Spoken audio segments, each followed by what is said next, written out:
Privacidade ou liberdade? Eu sempre tenho que dar uma olhadinha lá, porque tem uma menina que vai lá chavecar ele. Quais os limites no relacionamento? Confiança e respeitar o espaço de cada um. E mais, cocaína, o vício acima da razão e do amor. O amor da minha vida, na realidade, não era ela, era a droga. A tragédia. Eu vi que eu ia morrer. Um deles recuou e disparou mais de 15 tiros. Na sua direção? Na minha direção, pelas costas. E o medo.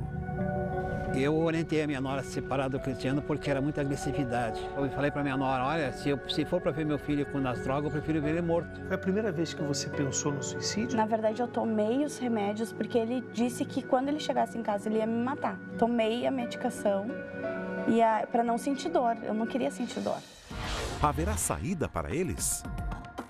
Olá, alunos, sejam todos muito bem-vindos. A Escola do Amor Inteligente já está no ar. Temos muita coisa para falar hoje, mas vamos começar com uma pergunta simples. O que é melhor para o relacionamento? Manter a privacidade ou ser o mais transparente possível? Aliás, qual o significado da privacidade num mundo que está totalmente conectado, né? A gente fica sabendo a vida dos outros a cada post publicado. Isso, e lembrando disso, nossa pergunta faz ainda mais sentido. Quem ama, confia e deve ser um livro aberto ou manter a privacidade de cada um é essencial? Nós colocamos esse assunto numa roda de casais e vamos saber agora o que é que deu. Acompanhe com a gente. Dividir o teto com a pessoa amada e compartilhar a vida. Ter amigos em comum, senhas, contas bancárias conjuntas e até o mesmo perfil em redes sociais. Será? E como fica a privacidade no relacionamento? Para começar, eu quero que cada um coloque o seu celular dentro dessa caixinha. Estes são a Sônia e o Leandro. Para eles, a privacidade é essencial no relacionamento. Ela tem redes sociais e ele não. Já para Elaine e o Fabiano, privacidade zero. É tudo junto e misturado. A Flávia e o Marcos Paulo são namorados. E o fato de trabalharem juntos faz com que praticamente não exista privacidade entre eles. Então, primeira pergunta. Quem é a favor da privacidade no relacionamento? Só dois são a favor? O que é privacidade no relacionamento para você? Eu gosto, a gente tem tudo separado, sempre foi assim, estamos casados há 12 anos e cada um tem sua conta, cada um tem seus cartões, cada um tem sua senha. Aliás, a hora que eu entro na internet à noite, é a hora que todo mundo já subiu para dormir, é o meu momento. Acho que a relação, o fundamento básico é a confiança, né? Confiança e respeitar o espaço de cada um. Bom, vocês quatro são contra. Isso. Nunca teve uma discussão de um querer ter mais privacidade do que o outro? Vamos começar por você. Não, porque é natural. Porque dele é meu, o meu é dele. E para vocês dois? No meio que a gente vive é meio complicado, porque nós somos cantores. Então, eu sempre tenho que dar uma olhadinha lá, porque tem uma menina que vai lá chavecar ele, eu fico de olho ali, eu fico meio preocupada. Nunca me preocupei com isso, não. Acho porque eu não tenho o que esconder dela e ela não tem o que esconder de mim e é natural. No meu caso, não tem insegurança alguma, porque a gente já se conheceu assim, com tudo sendo separado, a gente só manteve. Não, acho que não tenho ciúmes, ouço as ligações dele de trabalho, ou ele ouve as minhas com relação a amigos e tal. Não tem. Então, mas você acha que para quem tem esse controle, as pessoas são inseguras? Para mim, eu acredito que sim, me dá essa impressão. Insegurança é completamente diferente de confiança. E elas se confundem nesse contexto. E quando você abre a guarda para ficar questionando, puxa, a senha, caramba, quem está ligando? Está no Face esse tempo todo? Será que tem algum papo mais interessante do que conversar comigo aqui à mesa?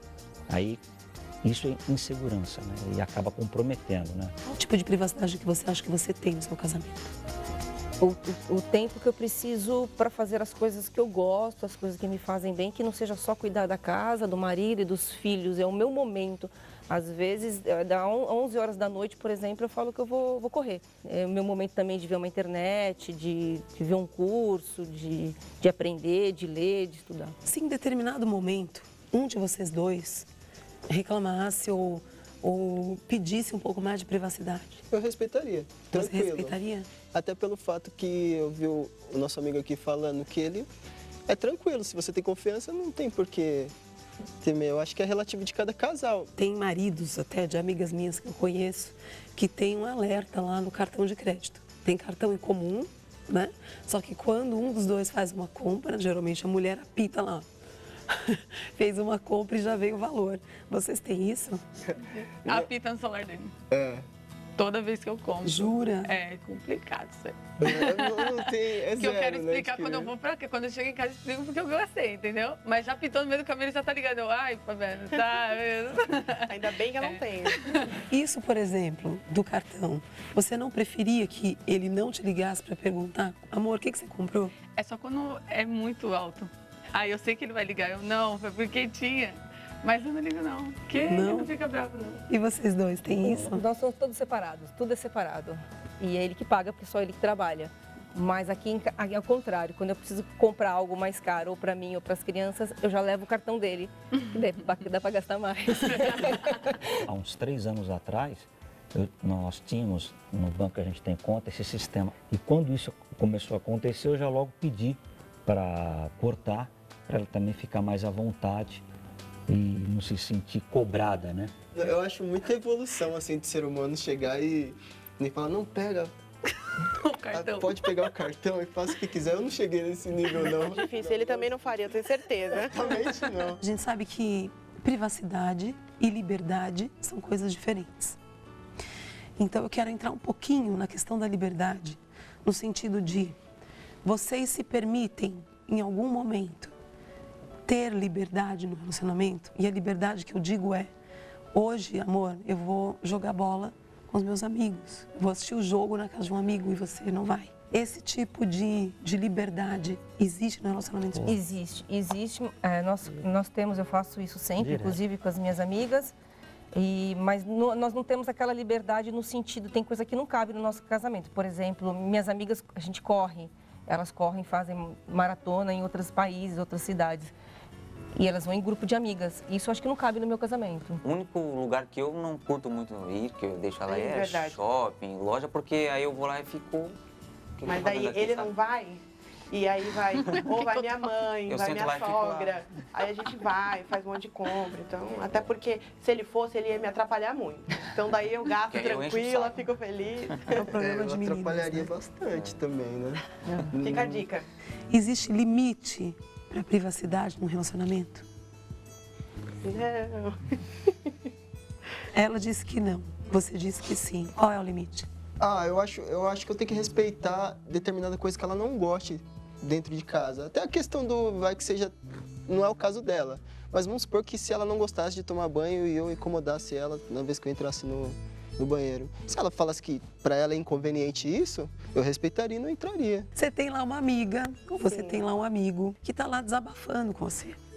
Aí o seu marido pega, ou a sua esposa pega, e lê a sua conversa, que é um segredo de outra pessoa. Tudo bem? Ela vai falar para mim. Eu tenho certeza. Não pode contar segredo pra ela. Não pode. Não pode. É meio complicado, porque assim, meus amigos são amigos dele também, então, e eu fiquei impressionada com a história que eu pergunto, nossa, o que eu faço, amor? Que eu também não sei, eu pergunto assim, eu falo, nossa, como que eu posso ajudar essa pessoa? Pode ser que fosse, olha, porque isso aqui. É a novidade, O Facebook é junto. Aí a minha amiga manda, amiga, tô precisando falar com você. E eu não tô online, ele fala, amiga. E aí, Responde por você. Não, aí eu já não faço. Aí às vezes acontece isso. E aí ele dá os conselhos muito melhor do que eu, é sério. Muito melhor. Que depois eu olho e falo, nossa, lacrou, Fabiana. Cara, é meio doido porque é Elas muito sabem, aberto, no fundo assim. elas sabem. E quem depois tá ela falando fala, com a gente oi, sabe também. elas sabem. Né? Ainda mais Não consigo isso. imaginar uma E tem situação gente que pede o conselho e no final fala, eu sei que, por exemplo, o amigo dele fala assim, Fabiana, isso, eu respondo tudo, ele fala, eu sei que era Elaine. Aí eu, tá, então tá bom, depois eu falo com você. E vocês? Não, eu não consigo imaginar. Eu tenho meus segredos com as minhas amigas, ouço as histórias de casamento delas, mas morre comigo. Então, pra gente Não somos encerrar. fofoqueiros, hein? Deixando bem claro pra nós 4 Amigas, aqui, pelo amor de Deus, é um conselho bom, Não é isso, viu, gente? É que o segredo vai ser nosso, a diferença é essa, né? Segredo para dois. É né? o segredo para dois, exatamente. Tá bom.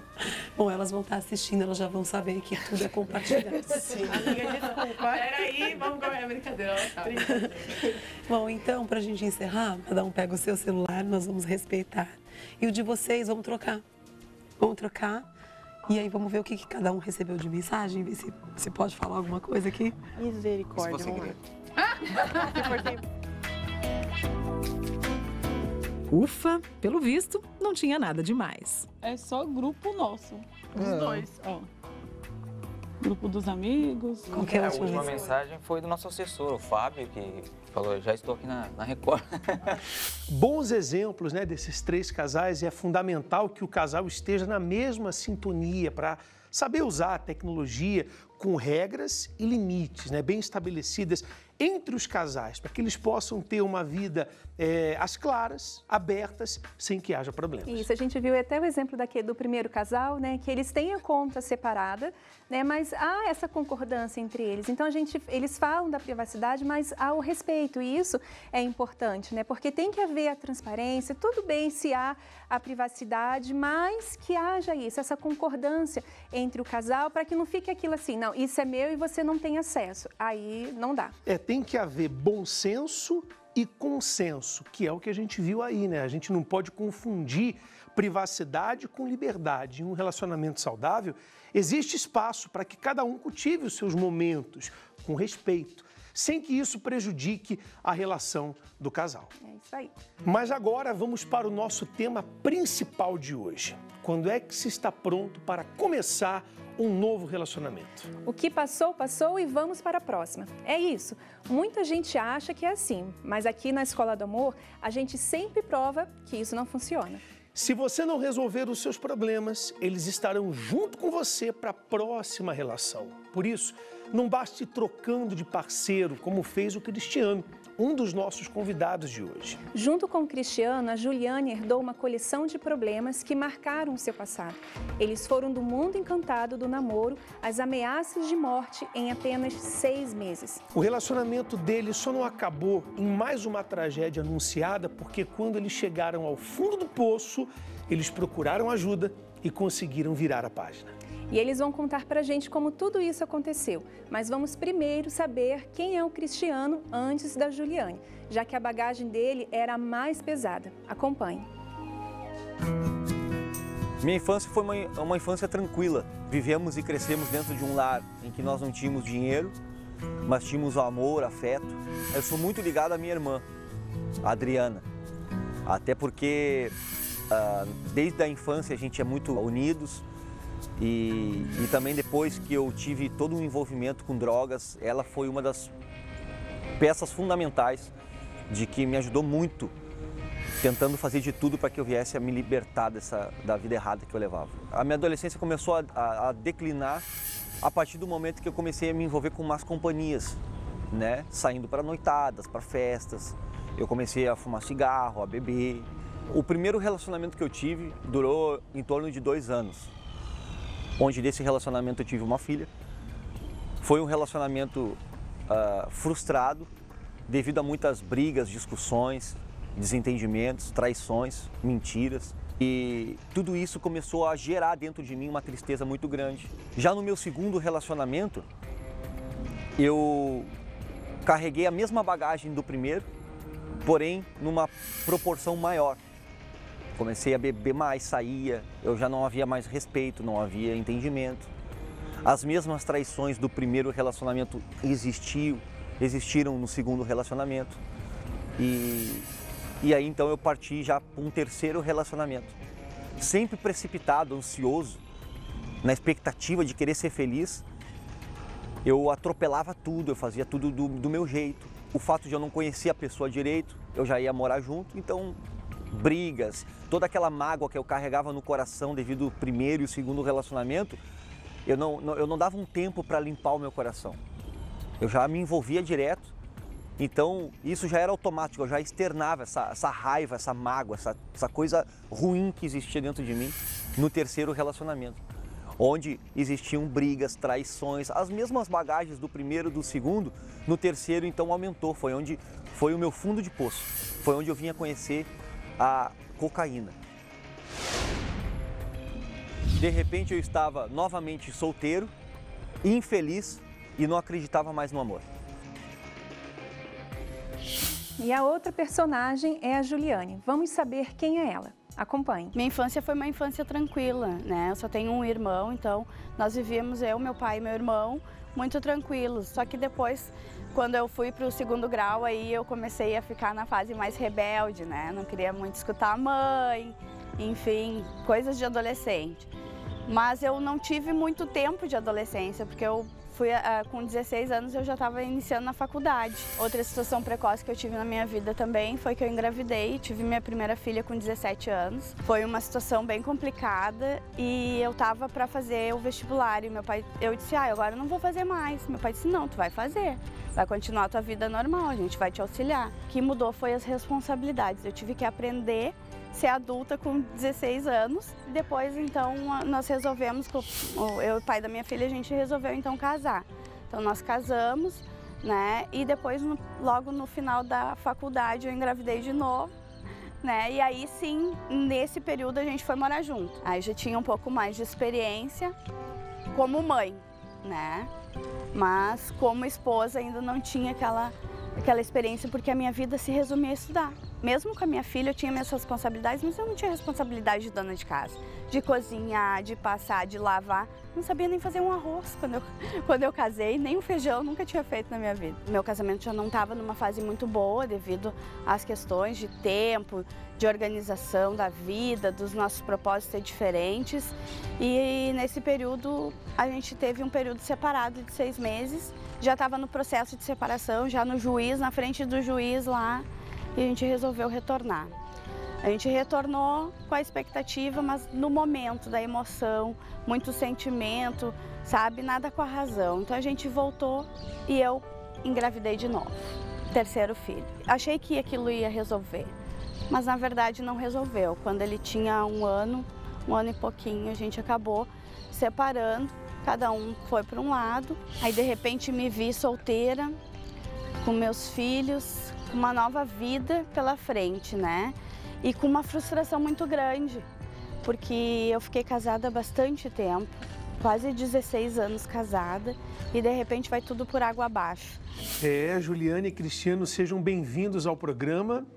Muito obrigado. E olha, vocês tiveram famílias estruturadas, né? Mas a gente viu aí pelo perfil de vocês que, para poder entender como que vocês chegaram a essa situação, e o que aconteceu com o relacionamento de vocês não foi fácil não, né? Não foi. Um problema atrás do outro. Eu costumo dizer que a Juliane teve muita persistência, foi muito persistente para poder... E teve muita força para poder aguentar e suportar toda essa bagagem, essa carga pesada que eu acabei me tornando na vida dela. Como é que foi o namoro com a Juliane? Como é que vocês se conheceram e começaram a namorar? Nós nos conhecemos por intermédio de amigos. Só que quando eu conheci a Juliane, eu vinha carregando já toda aquela bagagem do primeiro, do segundo, do terceiro relacionamento, viciado. E por um período eu consegui enganar ela, passar a imagem de que eu era um rapaz do bem. Então você não sabia no começo que ele era viciado? Não sabia, fiquei sabendo depois, bastante tempo depois, né? Eu olhei ele, né, muito bonito, né? Pensei, achei o meu príncipe agora. Muito bonito por fora e um drogado por dentro, né? Você sabe, e é isso que acontece com muitas pessoas, né, Cintia? Elas pensam que já estão preparadas, né? Eu posso começar um novo relacionamento, é só eu trocar. Deu errado aqui, eu consigo uma outra pessoa que vai dar certo lá.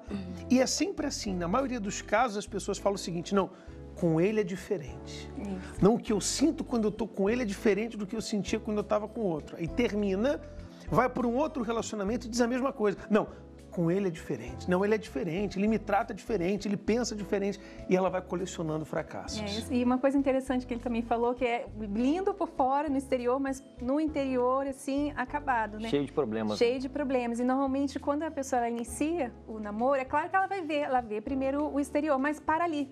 A pessoa vê o exterior e não vai do próximo passo, que é conhecer quem é aquela pessoa. Se limita à aparência, na verdade, né? Exatamente. Juntando tudo, eu conheci ela com 3 filhos, eu tinha mais 3, deu 6 filhos. Meu Deus. E aí, depois... E vocês foram morar juntos, rápido? Então foi tudo muito rápido, muito precipitado. Justamente por essa limitação de visão, de ver as coisas. num período muito curto de tempo, eu comecei já a externar agressividade, ciúmes. Quanto tempo vocês foram morar juntos? Menos de 6 meses. Menos de meio ano, 6 meses. Em menos de 6 meses, vocês já estavam morando juntos? Já cheio de planos. Você não sabia ainda que ele usava? Não, aí que eu fiquei sabendo, porque daí a gente começou a viver na mesma casa, comecei a prestar mais atenção nas atitudes dele, estava toda hora no banheiro, demorava, Cristiano, sai daí, Cristiano. Ah, já vou.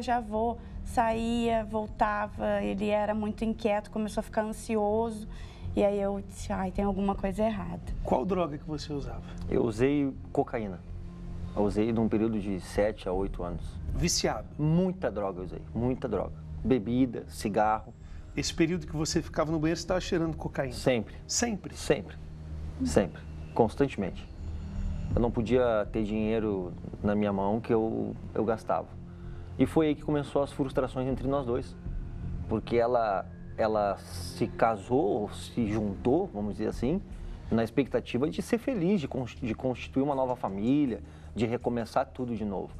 Só que daí, imagina vocês, um rapaz cheio de problemas, cheio de mágoa no coração, com problema de vícios, e ela também com o coração dela cheio de mágoas, porque ninguém deu tempo de limpar o coração, de poder respirar, e nós já estávamos num outro relacionamento querendo ser feliz e nos deparamos novamente com aquela parede de problemas. As pessoas vão tomando uma atitude errada atrás da outra e depois dizem assim, não, eu não tive sorte. Não é questão de sorte ou azar. São erros atrás de erros, né? Mais uma tentativa frustrada. Ela mal conhecia e já foi morar junto com ele. Que é o que as pessoas insistem em fazer. Quando você descobriu que ele usava drogas, como é que foi? Foi um baque muito grande, eu fiquei muito frustrada, porque eu não sabia como que eu ia lidar com aquela situação, né? Porque eu atendia muitas pessoas, eu sou psicóloga e eu atendia muitas pessoas que tinham esse mesmo problema. Esse problema dentro de casa. E eu conseguia ajudar as pessoas naquele momento ali, né? Fazer todo, né? Dar orientação e as pessoas vinham e me diziam, olha, tá resolvendo, tá tranquilo. E quando eu me deparei com a situação, me frustrei muito. Você chegou a confrontá-lo para pedir para que ele parasse? Pedi muito. Cheguei a buscar ele em bocas de fumo. Eu tinha um sentimento pela Juliane, existia um sentimento, mas que não era de amor. Aparentemente eu achava que eu amava ela. Porque quando a gente, por exemplo, ia viajar, programava alguma viagem, eu saía daquele ciclo de amizade que eu tinha, que era da droga, e começava a ver outros lugares diferentes. Então a gente vivia temporariamente bem. Vivia de fachada, de aparência. Quando eu retornava para nossa casa, então eu retomava todo aquele ciclo de amizade, contatos e tal. E o amor da minha vida, na realidade, não era ela, era a droga. Porque eu trocava ela pela droga. E inúmeras foram as vezes que nós brigamos e nos separamos, e cada um foi para o seu lado. Agora, deixa eu abrir um parêntese aqui, Juliane. Você não conseguia resolver o problema dele, ajudava as outras pessoas, mas você conseguia resolver o seu problema na altura? Na verdade, não conseguia nem resolver o meu problema, porque eu ainda estava com meu coração com muita mágoa. É porque eu penso assim, você entrou num relacionamento onde você mal conhecia o Cristiano. Já veio de relacionamentos frustrados. Então, você não conseguia se ajudar também. Sim. Porque o seu problema era mais profundo do que o que você imaginava. Do que eu imaginava. Eu cheguei num fundo de poço que, quando eu fui me dar conta, eu já estava assim, eu não enxergava uma luz no final do túnel. E nessas brigas ele chegava a te ameaçar?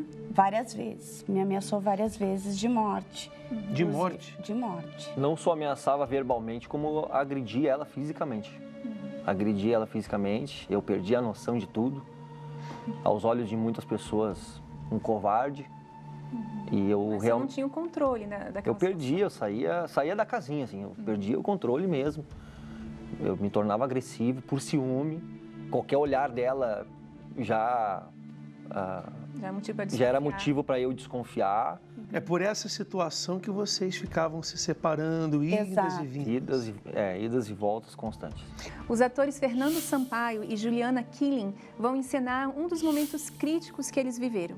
Vamos ver. Ação. Isso! Destruir esse carro! Ah! lixo! O que está acontecendo?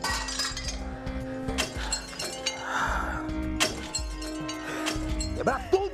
Meu carro! O que você está fazendo? É meu carro! Você está quebrando tudo! Esse lixo! Não aguento mais essa situação!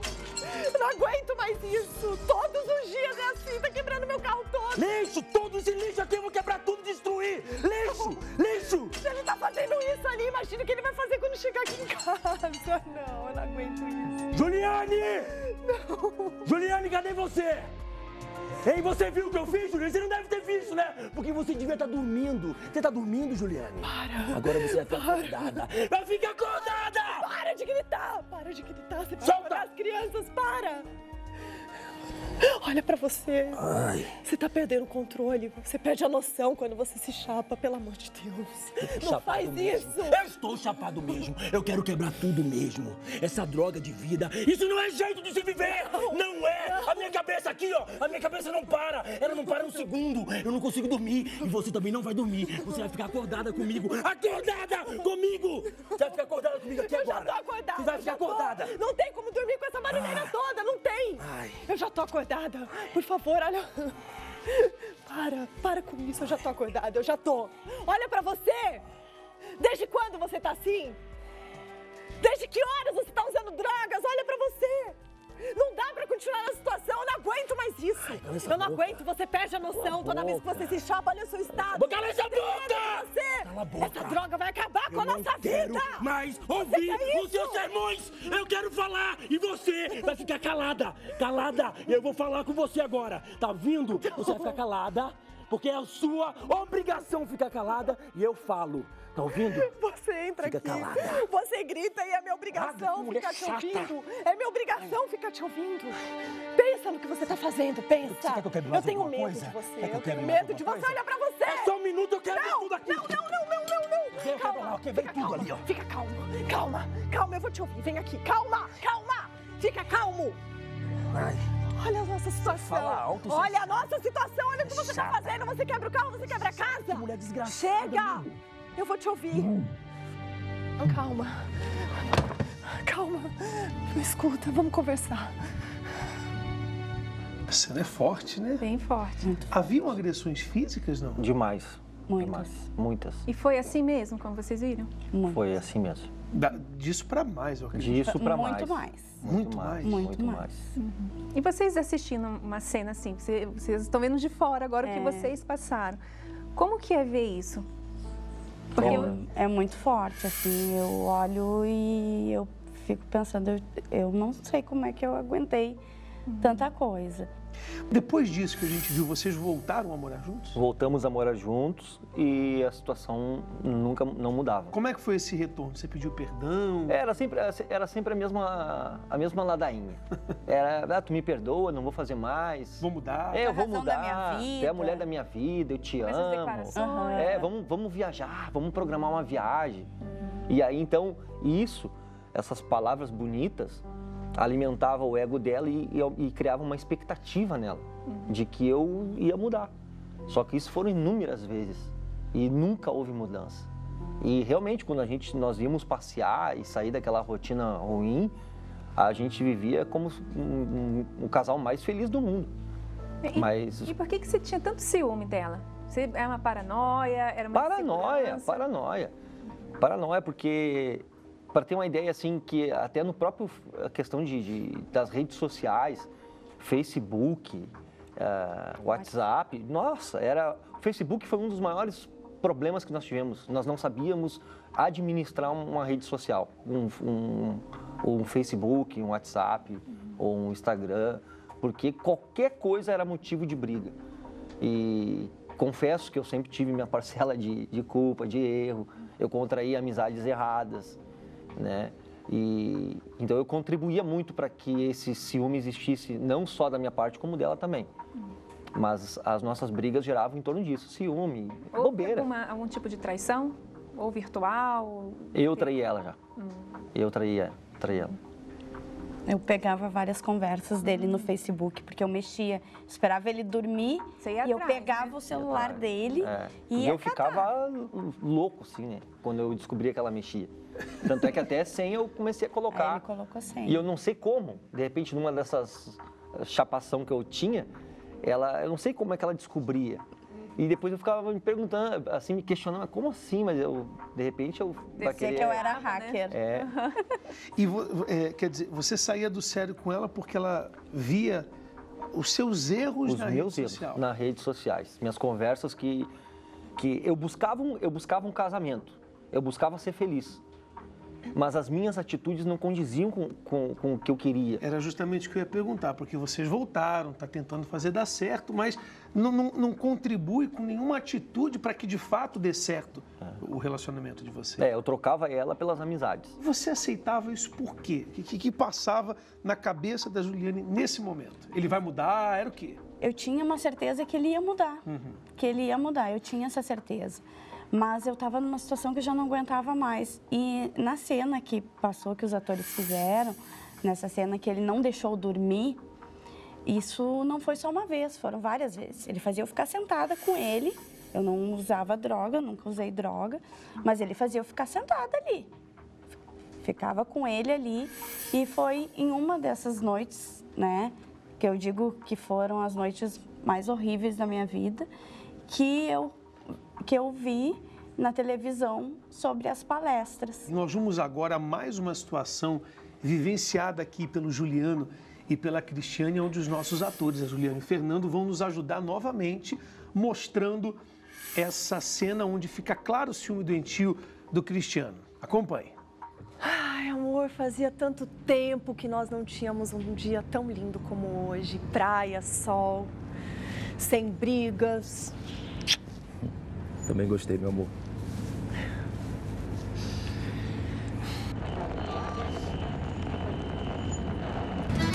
Boa beija-flor, vai dar seu calor pra quem não te conhece. Sai da minha vida, busque um outro amor, você não me merece. Boa beija-flor, você não vai mais sugar do meu. Você tá lembrando de quem aí cantando essa música, hein? Você deu seu sabor pra quem? Hã? Pensa que eu não percebi, não? Pensa! Eu tô aqui com você, mas você tá aí, ó, pensando em algum ex. Você tá doido? Você sabe que eu amo essa música. Pirou de vez, é isso? Você acha que eu sou trouxa? É isso? Não tem vergonha nessa sua cara, não? Fica mentindo pra mim, dizendo que você não pensa mais nele. Eu não sou trouxa. Desgraçada. Para que agora você está me ofendendo. Chega! O que acontece com você? Será que a gente não vai ter um dia de paz? Sabe, um dia que comece, um dia bem e termine em paz. Quem destrói a nossa paz é você que fica aí cantarolando pensando em alguém. Toda vez pensando no seu ex. É você. Mas eu não sou trouxa. Eu não sou trouxa. Não tem vergonha na sua cara. Fica inventando suas historinhas com seus ex. Você fica pensando nele, sim. Pra mim, chega. Você vai cantarolar isso aí em outra freguesia. Não aqui comigo. Porque eu não sou trouxa. Eu não sou trouxa. Cristiano, era essa música mesmo? Tava tocando? Jorge Mateus. Jorge Mateus. Isso, Você estava drogado nesse dia? Não, nesses momentos assim não, de dirigir não. Então o seu problema não era a droga, não era só a droga. Porque foi isso mesmo, Juliane, essa crise de ciúme na hora? Foi essa crise de ciúme. Ofensa. Ofensa e teve até agressão física. Teve agressão física aí? Teve. E era um inferno, era briga atrás de briga. Nesse dia que passou ali da briga, não deixou dormir, foi aquela... me ameaçou de morte e eu tomei um coquetel de remédios. E aí eu fui parar no hospital. Foi a primeira vez que você pensou no suicídio ou você já tinha pensado em outras ocasiões? Não, foi a primeira vez, assim, porque na verdade eu tomei os remédios porque ele disse que quando ele chegasse em casa ele ia me matar. Então você acreditou que ele poderia Eu acreditei que tirar sua vida? Poderia tirar a minha vida. E aí, quando nós estávamos, antes de chegar em casa mesmo, tomei a medicação para não sentir dor. Eu não queria sentir dor, porque eu sabia que ele estava andando armado. Ele deixou a arma em casa antes de nós irmos para a praia. E eu fiquei com medo, muito medo. Você vivia refém, né? Eu vivia refém desse relacionamento. E as pessoas me diziam, larga ele de mão, vai viver tua vida, né? E aí era esse vai e vem. E essa amiga sua é a Michele, né? É a Michele, isso. Nós vamos saber agora o que a Michele, amiga da Juliane, diz a respeito dessa fase. Acompanhe. Eu acompanhei o relacionamento dela com o Cristiano. Ela já foi até agredida, a gente ficava sabendo. Ela sempre tentava desmentir, de repente acho que por conta de vergonha, por causa da minha mãe, que sempre foi uma pessoa muito próxima a ela. Ela largou do emprego por causa dele, deixava de viajar e fazer as coisas que ela queria. Eu não fiquei sabendo da tentativa de suicídio. Fiquei sabendo que ela ficou muito doente, ficou depressiva. Por conta disso, eu acabei me afastando, não quis ajudar ela, porque eu realmente achei que era um caso perdido. Mas eu ajudava muito com o filho pequeno, porque eles tinham uma relação de muitas brigas em questão das drogas, para ele não presenciar. A gente vê aí, né, Cíntia, a amiga dela, Michele, as pessoas ajudam como podem, né? Como sabem ajudar, mas não conseguem resolver indo na raiz do problema. Exatamente isso. E uma coisa, Juliane, você viu ela tomar, né, os medicamentos, e aí você não foi com ela no hospital? O que você fez? Não, eu vi ela tomando os remédios, sabia que alguma coisa ia acontecer, porque era remédio tarja preta. E então eu sabia que ia acontecer uma coisa, mas a minha reação foi fugir, sair dali. E depois que aconteceu tudo foi que eu tomei conhecimento que ela quase tinha falecido, quase veio a óbito. Mas vou ser sincero, na época eu não senti nada também. E como foi voltar para casa depois dessa tentativa? Voltar para casa depois dessa tentativa foi muito complicada, porque a família toda veio em cima de mim. Depois que eu recebi a alta, o médico falou, olha, eu vou dar alta dela, mas vocês têm que internar ela. E eu falei pro meu irmão, se tu me internar, nunca mais eu falo contigo. Como que você conheceu as palestras? Então, eu conheci as palestras em uma dessas noites terríveis que ele não deixava eu dormir, dizia pra mim ficar acordada. E eu assisti a uma das palestras e vi o convite.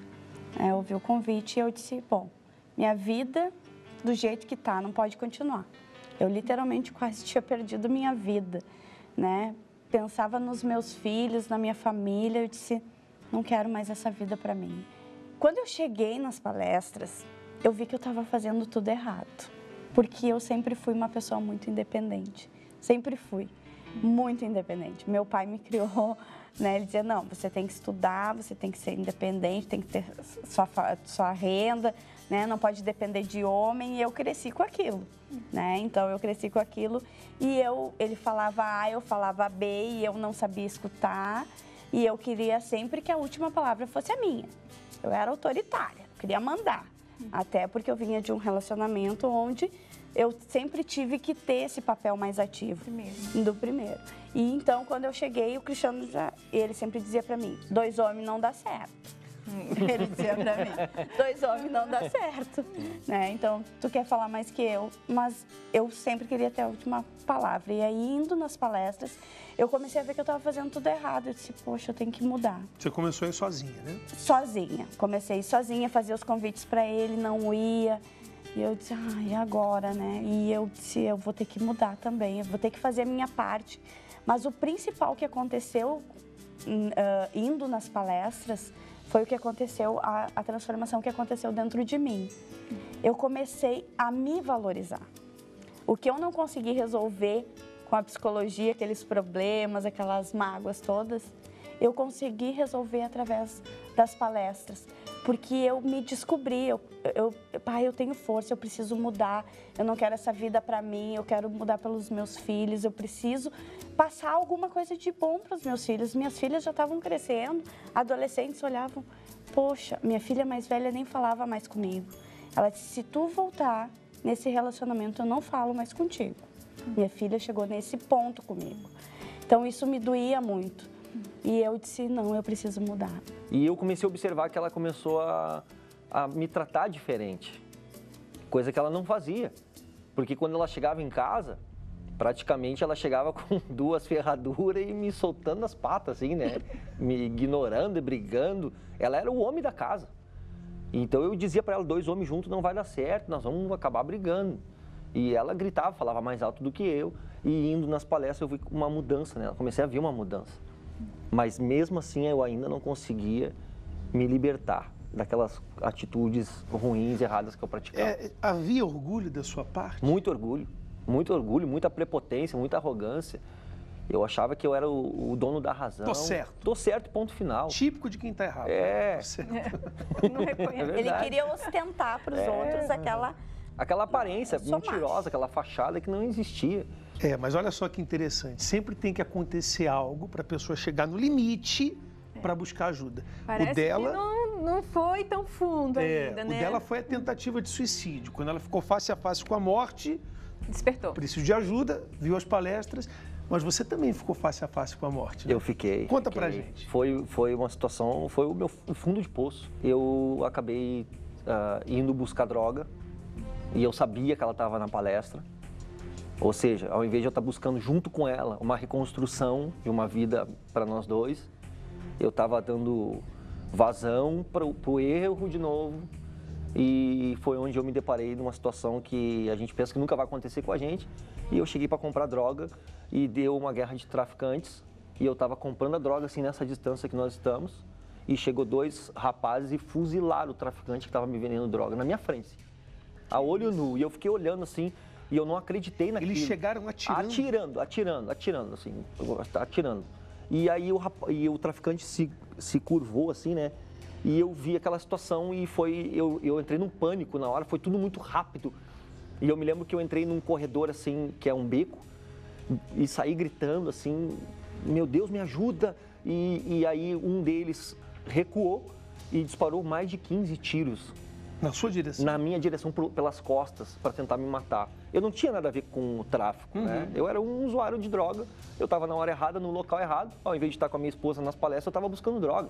Então o que eu plantei, eu colhi, né? E então a perícia constatou as cápsulas de pistola .40 no local. E de todos aqueles tiros que foram disparados contra mim, teve um tiro que acertou a minha perna. E naquele pânico de ver a morte na minha frente, porque eu vi que eu ia morrer, foi onde quando eu dei entrada no hospital, então a minha preocupação era saber se eu ia morrer ou viver. E ali eu tomei uma decisão, eu disse, agora sim, nunca mais eu volto para essa vida. E eu até fiz uma oração, assim, uma reza, assim, né? E pedi para Deus que não deixasse eu morrer, porque eu queria me tornar um novo homem. Eu queria ser um novo homem, me tornar um homem diferente. Fez um voto, né? Um voto eu fiz com Deus, no leito do hospital. Foi quando eu estava com a perna levantada ainda, os médicos olhando o furo e tal. E como era muito sangue, pensaram que era mais de um tiro. E aí entrou a Juliane. Nós estávamos brigados. Tínhamos brigado. E ela entrou, porque ela descobriu que eu tinha sido baleado e entrou na emergência do hospital. E na emergência do hospital, quando eu olhei para ela, eu disse para ela assim, a partir de agora, se eu sair vivo daqui, eu até me emociono, desculpa, mas eu disse para ela assim, se eu sair vivo daqui,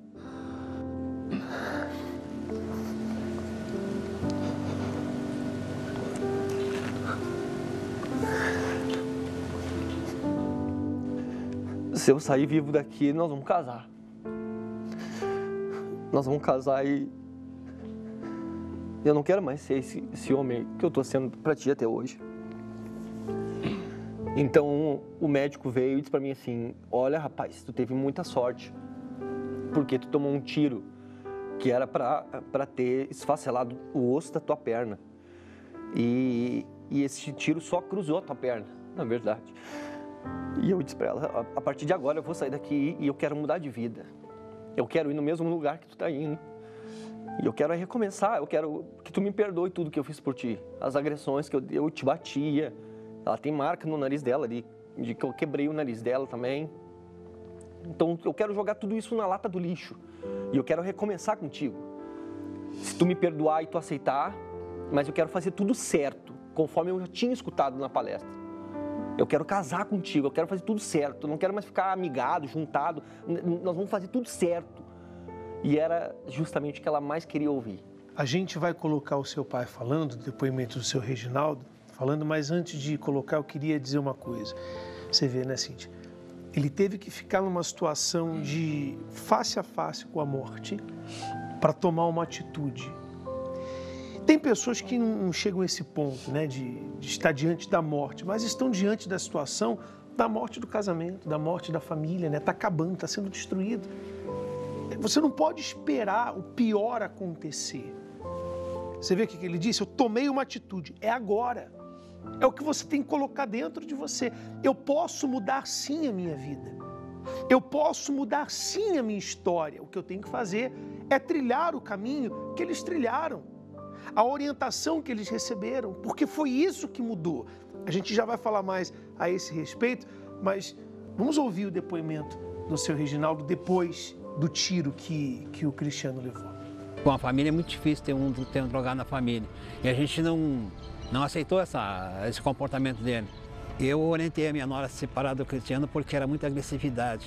E ela era muito agredida. E eu achei disse pra ela, olha, pega tuas malas, pega o que tu tem, ainda o que te resta, e vai embora. Aí a gente começou a lutar para ver se tirava ele dessa situação, até que aconteceu o pior, onde ele tomou um tiro.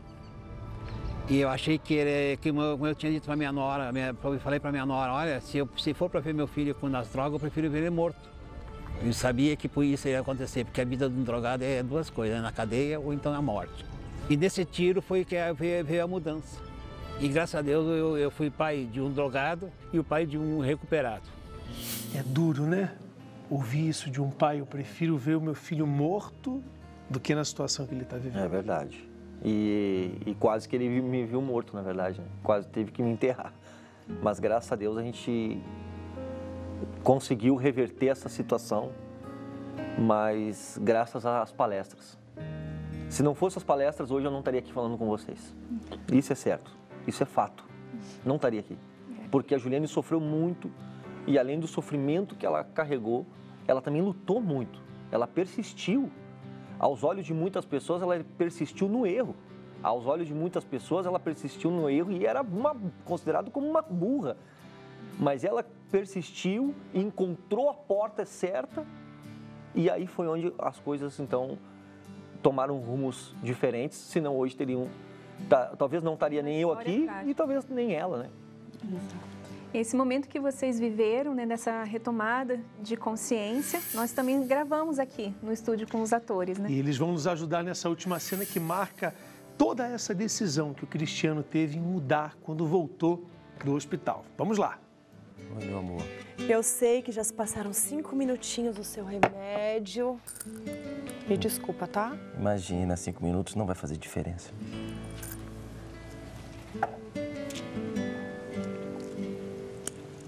Melhor. Senta aqui um pouco. Depois você vai terminar de arrumar a cozinha. Eu fico um pouco. Está tudo bem? Tá. Tá tudo bem. Tudo ótimo. Depois eu vou deixar umas frutas ali pra você, tá? Vou comprar algumas coisas que você gosta.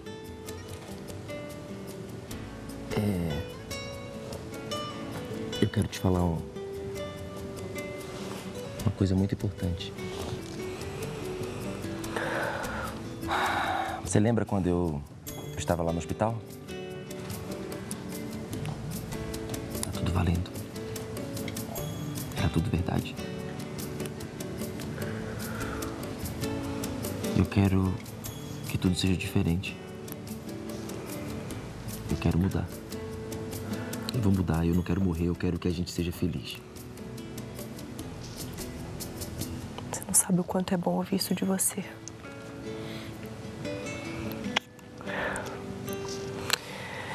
A gente já passou tantas lutas, tantas coisas que eu confesso que eu quase perdi as esperanças. Mas eu não desisti de você. E se eu não desisti antes, não é agora que eu vou desistir. Não vou desistir. Juntos nós podemos tudo, meu amor. Eu demorei tanto para entender tudo isso. E você sempre aqui, me esperando, cuidando de mim. Ai, quando eu tava lá, comprando droga, levando um tiro, você tava aqui, cuidando de nós, cuidando do nosso casamento. Chega a me dar uma vergonha por tudo que eu tenho feito nos últimos tempos.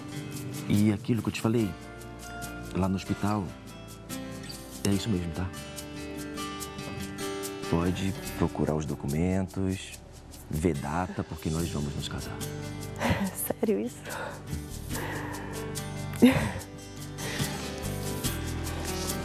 Pois eu vou amanhã mesmo, calma. Eu vou amanhã mesmo, meu amor. Eu vou arrumar tudo. Mas eu quero que você me prometa uma coisa. Que a partir de hoje, você vai em todas as palestras comigo, todas as quintas-feiras.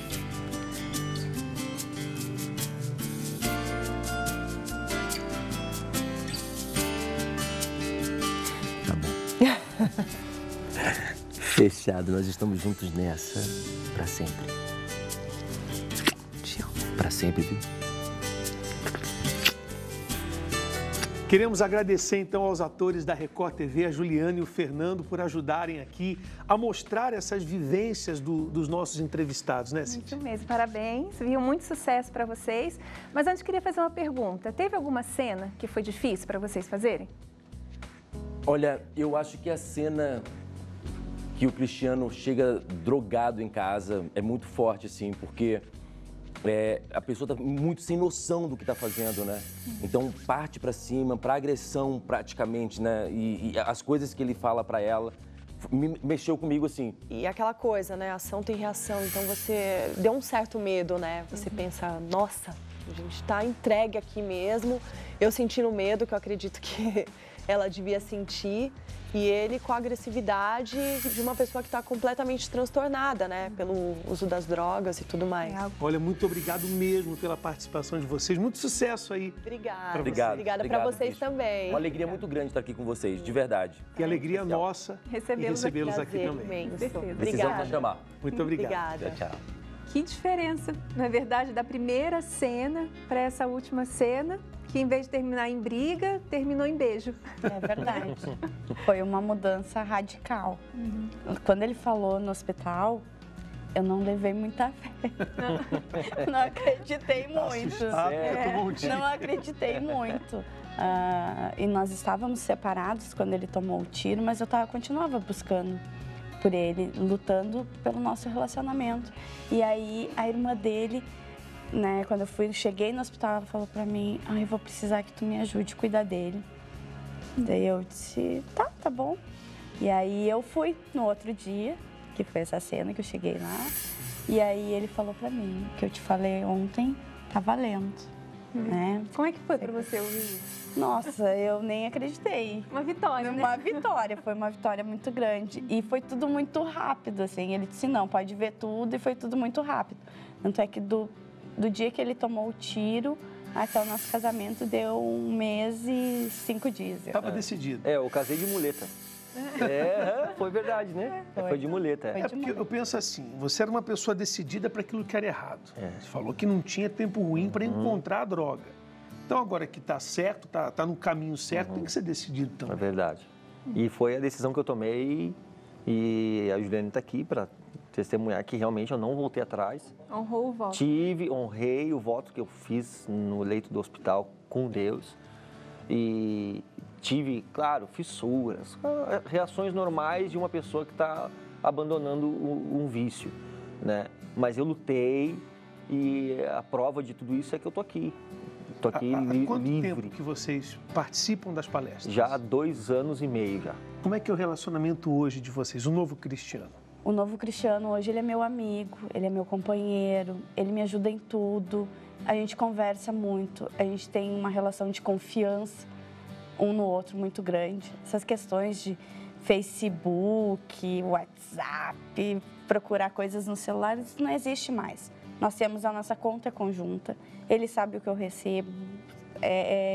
A gente tem uma vida totalmente compartilhada hoje. Nós não temos segredo um para o outro. E a nossa família vê essa mudança. Minha mãe vê essa mudança. Antes eu era independente, eu comprava as coisas e não perguntava o que ele achava, né? Um dia ela saiu comigo para fazer umas compras e ela disse, leva. Eu disse, não, só um pouquinho, eu vou ligar pro Cristiano. Tu vai fazer para quê? Eu vou ligar para ver o que ele acha, se está dentro do nosso orçamento. Até a minha irmã ligou uma vez, teve uma situação que a minha irmã me ligou e falou assim, eu liguei para minha irmã convidando eles para jantar conosco. E ela disse, tá, mas quem vai fazer a janta? Desse, a Juliane? Como assim? Como assim, né? Ela não sabia fazer nada, né? Porque não é só um novo Cristiano, é uma nova Juliane. É verdade. Com certeza. É um novo casal, um novo relacionamento. Hoje vocês são referência. Com certeza. Hoje nós temos paz, né? Hoje nós somos amigos, confidentes um do outro. Minha melhor amiga é ela e a gente tem uma vida maravilhosa hoje, graças a Deus. Não, isso realmente assim é impressionante, é bacana, nos traz felicidade, porque a gente ouve o antes, né? A gente viu até as cenas de algo que até nos choca, né? A primeira cena, né, enquanto a gente assiste, é algo que nos choca e ver como que é possível a transformação. Porque muitas pessoas pensam assim, não, isso não vai acontecer, é muito difícil, não, no meu casamento, é porque você não conhece o meu marido, você não conhece a minha esposa. Mas o tempo que você perde reclamando, murmurando, dizendo que, não, meu marido é muito difícil, minha esposa não me ouve, faz o que eles fizeram, faça o que ela fez no início, que foi lá, buscou por ela primeiro, cuidou dela, começou a se valorizar e isso chegou até a ele. E houve essa transformação por completo. E hoje vocês são felizes. Se hoje eles podem dizer que o que passou, passou. Hoje eles podem dizer isso. O que passou, passou. Eles venceram isso. Foi porque tomaram essa atitude. Foi o que a Cíntia falou agora. Se você ficar olhando só para o problema, ele não vai se resolver. A gente está vendo aqui uma situação que era impossível de se reverter aos olhos humanos. O próprio pai do Cristiano falou para ela, separa. É melhor ele morrer do que viver do jeito que está. Tome essa atitude. Você está cansado ou dá para aguentar mais? Porque se você está cansado, nada é mais forte do que o poder da decisão. Decida participar também das palestras que acontecem às quintas-feiras. Escolhe o melhor horário para você, às 10 da manhã, às 3 da tarde, às 8 horas da noite. Uma coisa nós garantimos para você. Você vai entrar de um jeito e vai sair de outro. Lembrando que eu e o Cucato estamos nas palestras das 3 horas da tarde e o Renato e a Cris, 10 horas da manhã e às 20 horas. Tem creche para os seus filhos, estacionamento e você não paga nada por isso. Anote o endereço, Avenida Celso Garcia, 605, a 5 minutos da Marginal Tietê, tá bom? Queria agradecer aqui ao casal, parabéns, vocês estão de parabéns e continuem nesse caminho, porque eu tenho certeza que frutos novos virão. Legal, muito obrigado, nós que agradecemos poder estar aqui com vocês e poder transmitir esse testemunho de que realmente não importa o problema que a pessoa estiver passando, tem solução. Tiver persistência, né? Tem que ter persistência. Isso, exatamente. Importante. Perseverar, porque só vence aquele que persevera. Exato, e também tomar atitude. Exatamente. Né? E a atitude também é muito importante. Muito obrigada. Obrigada, alunos. Tchau, tchau. It's a wonderful show. It's the most intelligent show on television.